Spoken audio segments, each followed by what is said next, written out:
Hello friends, मेरा नाम निशंक है और फिल्मी गुफ्तगू में आपका स्वागत है। फिल्मी गुफ्तगू पे आपको मिलेंगे फिल्मों से जुड़ी बातें, फिल्म रिव्यूज़, एनालिसिस, फिल्मी किस्से और भी बहुत कुछ। 29 मई 2020 को गीतकार योगेश ने 77 साल की उम्र में इस दुनिया को अलविदा कह दिया।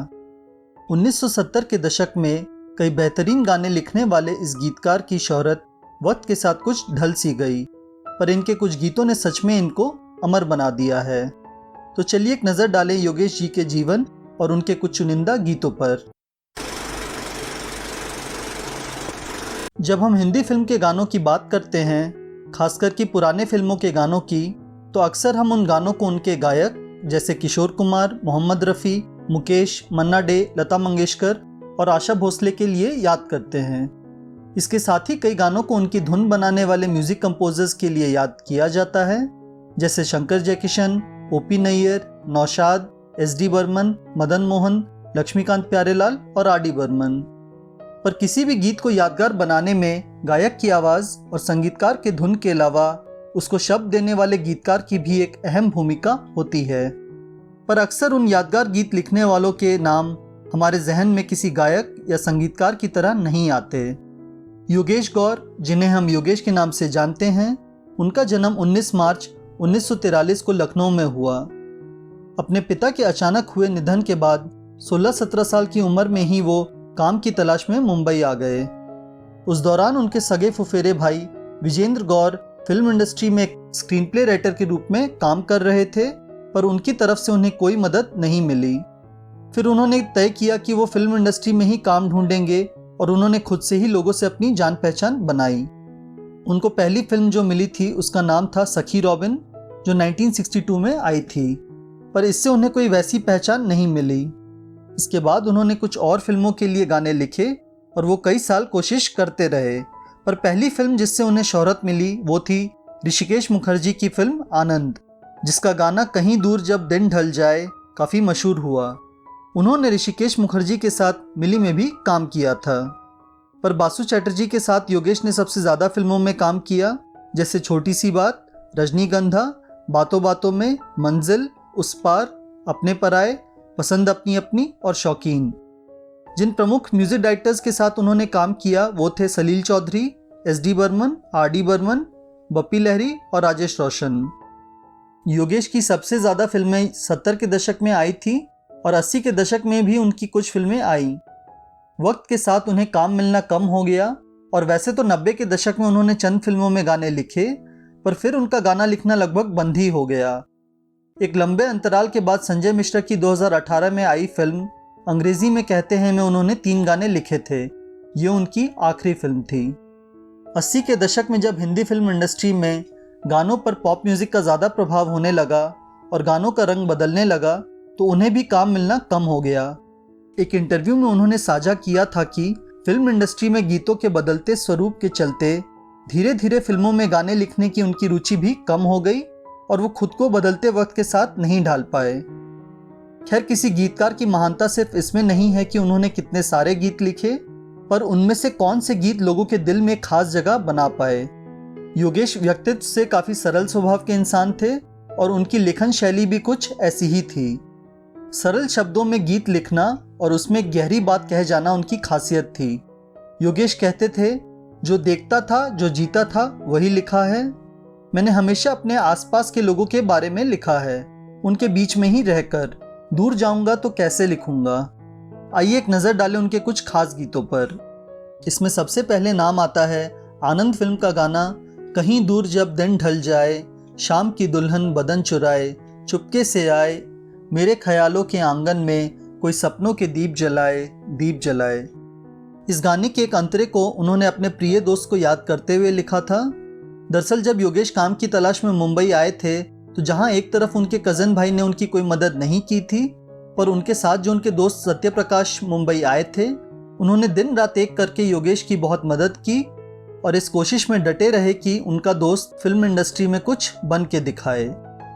इस पर उन्होंने लिखा, कहीं तो ये दिल कभी मिल नहीं पाते, कहीं से निकल आए जन्मों के नाते, घनी थी उलझन बैरी अपना मन, अपना ही होके सहे, दर्द पर आए, दर्द पर आए। आनंद फिल्म का ही एक और गाना बड़ा दार्शनिक किस्म का था, जिसके बोल थे, जिंदगी कैसी है पहेली हाय, कभी ये हंसाए कभी ये रुलाए। इस गाने के एक अंतरे पर अगर गौर फरमाया जाए, जिन्होंने सजाए यहाँ मेले, दुख सुख संग संग झेले, वही चुनकर खामोशी, यूं चले जाएं अकेले कहाँ। जिंदगी कैसी है पहेली हाय, कभी ये हंसाए कभी ये रुलाए। इस तरह के गहराई वाले गीत एक गहन चिंतन करने वाला व्यक्ति ही लिख सकता है, जिसने जिंदगी को बहुत नज़दीक से समझा हो। 1974 में आई रजनीगंधा फिल्म में 2 ही गाने थे जिन्हें योगेश ने लिखा था। एक गाना था जिसे लता मंगेशकर ने गाया था, रजनीगंधा फूल तुम्हारे महके यूं ही जीवन में, जैसे महके प्रीत पिया की मेरे अनुरागी मन में।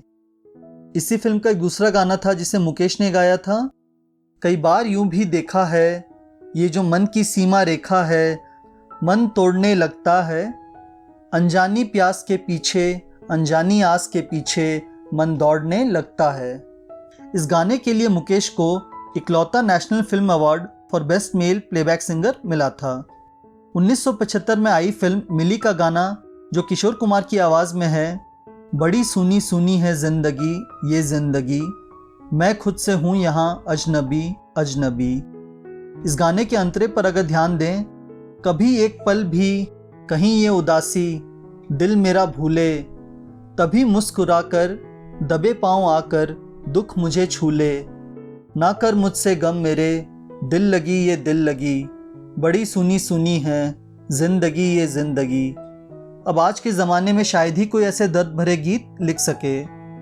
1976 में आई फिल्म छोटी सी बात के 2 गानों का अगर जिक्र किया जाए, पहला गाना है लता मंगेशकर की आवाज़ में, न जाने क्यों होता है ये ज़िंदगी के साथ, अचानक ये मन किसी के जाने के बाद करे फिर उसकी याद, छोटी छोटी सी बात न जाने क्यों।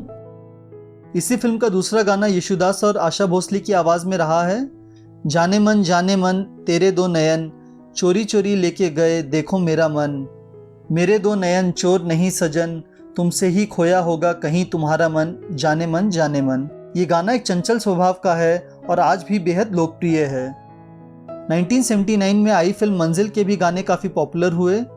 बारिश के मौसम में अक्सर लोगों की ज़ुबान पर यह गाना आ ही जाता है, रिमझिम गिरे सावन, सुलग सुलग जाए मन, भीगे आज इस मौसम में, लगी कैसी ये अगन। फिल्म में इस गाने के 2 वर्जन थे, एक किशोर कुमार की आवाज़ में और एक लता मंगेशकर की आवाज़ में। 1979 की एक और फिल्म बातों बातों में के लिए योगेश ने एक बड़े गहराई वाला गाना लिखा था किशोर कुमार की आवाज़ में, कहाँ तक ये मन को अंधेरे छलेंगे, उदासी भरे दिन कभी तो ढलेंगे। इस गाने के अगर एक अंतरे पर गौर फरमाएं, कभी सुख कभी दुख यही ज़िंदगी है, ये पतझड़ का मौसम घड़ी दो घड़ी है, नए फूल कल फिर डगर में खिलेंगे, उदासी भरे दिन कभी तो ढलेंगे। वैसे ये सोचना सही नहीं होगा कि योगेश सिर्फ सीरियस गाने ही लिखने में दक्ष थे, वो एक बेहतरीन रोमांटिक शायर भी थे और उनके इस गीत पर गौर फरमाना चाहिए। ये गीत है 1968 की फिल्म एक रात से, जिसे मोहम्मद रफ़ी ने गाया था, जिसके बोल हैं, 100 बार बनाकर मालिक ने 100 बार मिटाया होगा, 100 बार बनाकर मालिक ने 100 बार मिटाया होगा, ये हुस्न मुजस्सिम तब तेरा इस रंग पे आया होगा, 100 बार बनाकर मालिक ने 100 बार मिटाया होगा। तो ये था योगेश के कुछ चुनिंदा गीतों का जिक्र। एक इंटरव्यू में उन्होंने कहा था कि उन्हें इस बात का बहुत दुख रहा है कि एक गीतकार के तौर पर उन्हें कभी वो शोहरत नहीं मिली जो किसी गायक या संगीतकार को मिलती है। उन्हें इस बात का भी दुख रहा कि उन्हें कभी कोई अवार्ड नहीं मिला और यहाँ तक कि उनके कोई गाने कभी नॉमिनेट तक नहीं हुए। पर एक आर्टिस्ट के लिए सच्चा अवार्ड शायद यही है कि उनके जाने के बाद भी लोग सालों तक उनके काम को याद करें, और इस वीडियो के ज़रिए फिल्मी गुफ्तगू की ये छोटी सी कोशिश है कि लोगों को उनके गीतों से रूबरू कराया जाए। उम्मीद करते हैं कि आने वाले कई दशकों तक हम उनके गीतों को याद करेंगे और गुनगुनाएंगे। तो आज के लिए बस इतना ही। वीडियो पसंद आई हो तो इसे लाइक करें और फिल्मी गुफ्तगू से जुड़े रहने के लिए आप चैनल को सब्सक्राइब करें। आपके लाइक और सब्सक्राइब से ही हमें ऐसे और वीडियोस लाने का मोटिवेशन मिलता रहेगा। वीडियो को अंत तक देखने के लिए शुक्रिया। जल्दी आपसे मिलते एक नए वीडियो के साथ। धन्यवाद।